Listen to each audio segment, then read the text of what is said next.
ajá àdìgbòlugi kan bẹ lórí social media Lizzy Anjorin ló ń jẹ́ ńṣe ló ń gbó káyé gbogbo èèyàn ló ń bù jẹ ó ti dológun ẹ̀hànnà tó ti sánlé ti pẹ́ tìyá ti bàbá rẹ̀ ni wọ́n wọ̀n lépè bẹ́ẹ̀ bá rí Lizzy tó yọ lókèèrè ẹ fèrègé ẹ máa sáré lẹ́lẹ́lẹ́ ẹni tó bá dúró de wèrè bó bá rẹ́rìn sí ẹ lówùúrọ̀ á gé ẹ̀jẹ̀ kálẹ̀ ó tó lẹ́ ènìyàn tó ń tẹ aṣọ ara ẹ̀ mọ́lẹ̀ aṣọ ta ni ò ní fàya lẹ́ni tó jẹ́ wípé àwọn tó bí wọn ò gbọ́ lójú ìyẹn ló jẹ́ kó máa fìyà oníyàpá mi dìn olú olówó ògẹmọ ìyá mi ṣe é fi hàn láwùjọ olórí aláta gbogbo ìpínlẹ̀ Ògùn ó ti lé lọ́dún méje lọ́gọ́rin 87 years ó sì tún ṣe yémúyémú ó ṣe é fi hàn láwùjọ Lizzy fìyà rẹ̀ wọ̀n wá ìwọ tó ìtì pé 50 ọdún 50 years lára rẹ̀ sì ti hun jọ tó ti darúgbó tó tún wá ń wò lẹ́búlẹ́bú bí iná fìjìlà ó lé lọ fi mú fílẹ̀ o gbogbo aláta ìpínlẹ̀ Ògùn ló fìyà mi jọ lórí wọn gbogbo abiyamọ tá a bá sì pè ní jẹ́ bó o pè yá mi lájẹ́ ìyẹn ò jẹ́ nǹkan kan Lizzy fìyà rẹ̀ wọ̀n wá o àti ẹ̀gbọ́n pé ń ṣe ni wọ́n lẹ̀ lóko pa lójú pópó tegbòtegbò àdá àjínà lẹ́sẹ̀ níyà rẹ̀ fi gbọ̀rùn alákejì lọ àtúgbọ́ wípé alùpùpù ni bàbá rẹ̀ ń gùn ó jí wọn lálùpùpù pé ni wọ́n fi lẹ̀ lóko pa ní Ṣàngó àti lọ yẹ̀wé ìtàn wò ayé ẹ má bú Lizzy mọ́ o ilé ló ti gbádé o lè wá ilé ló ti gbẹ́wò o lè wọ̀ ìyá rẹ̀ o lè bàbá rẹ̀ o lè ìyẹn ló fà á tóun náà fi lọ jí góòlù nídùúmọ̀tà lọ́jọ́ sí táyé fi pélé lórí tí wọ́n fi ṣẹ̀sìn ọ̀sán gangan olórí burúkú wa daṣọ bomú bí ẹni tó ní kòrónà Lizzy Anjorin gbogbo obìnrin ló ń wọ mínísíkẹ́ẹ̀tì ìwọ náà tiẹ̀ wọ mínísíkẹ́ẹ̀tì káwo bẹ́sẹ̀ ẹ ṣe rí ẹlẹ́sẹ̀ bí ẹsẹ̀ ẹyẹ olóńgó káwíkáfọ̀ oníyàwó mi aṣẹ́wó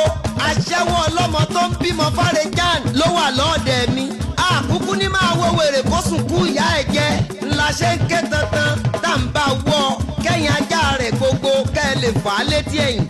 òkú ọdún mẹ́jọ kúrò lálejò sàárè a ti mọ Lizzy ní wèrè tipẹ́tipẹ́ kó lè dẹ́kun à ń bugi jẹ ńlá ṣe ń ké tantan pé kẹ́yìn ajá tó ní kẹ́ ẹ lè fà á létí ẹ̀yìn ẹ jẹ́ ká ti fi ìṣáná kíyèsí oògùn ṣẹ́ni tó lọ́kọ rẹ̀ ńlé a máa bú ọkọ lọ́kọ ṣẹ́ni tó rẹ́ni bíi a máa bú òbí olóbìí abẹ́ni tó bímọ rẹ̀ a máa pẹ́ nìkan lágàn tó èmi olú olówó ògẹmọ Harijan Lizzy Anjorin mo sìn ẹ́ mo padà lẹ́yìn ẹ abiyamọ ni mí tọmọtọmọ sì tún ní mí pẹ̀lú mo ti tọ́ ẹ sọ́nà bó bá wù ẹ́ kó o tún máa wọnú igbó lọ gbogbo èpè tó o ti gbé mi ṣẹ́ kó máa bá ẹ lọ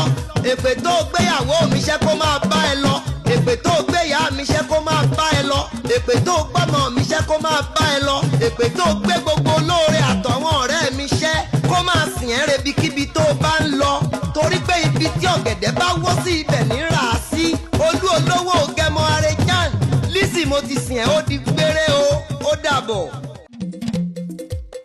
gbogbo abiyamọ ayé ẹ ṣàmì àdúrà yìí o ẹ ò ní bí wèrè lọ́mọ o ọmọ yín ò ní ya wèrè àmì o.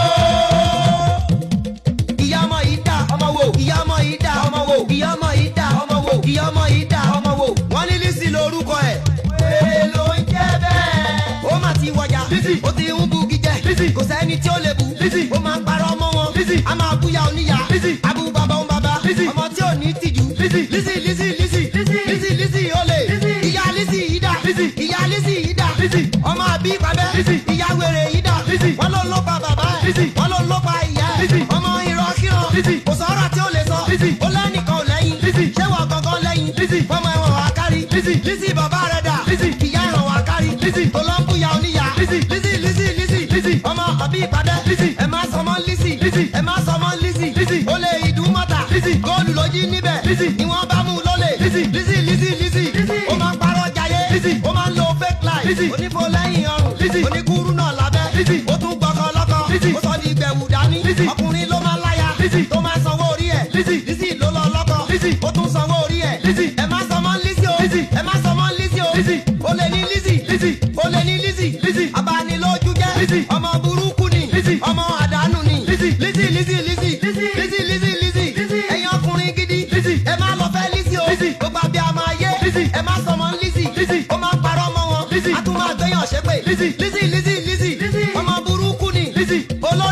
Lizzy.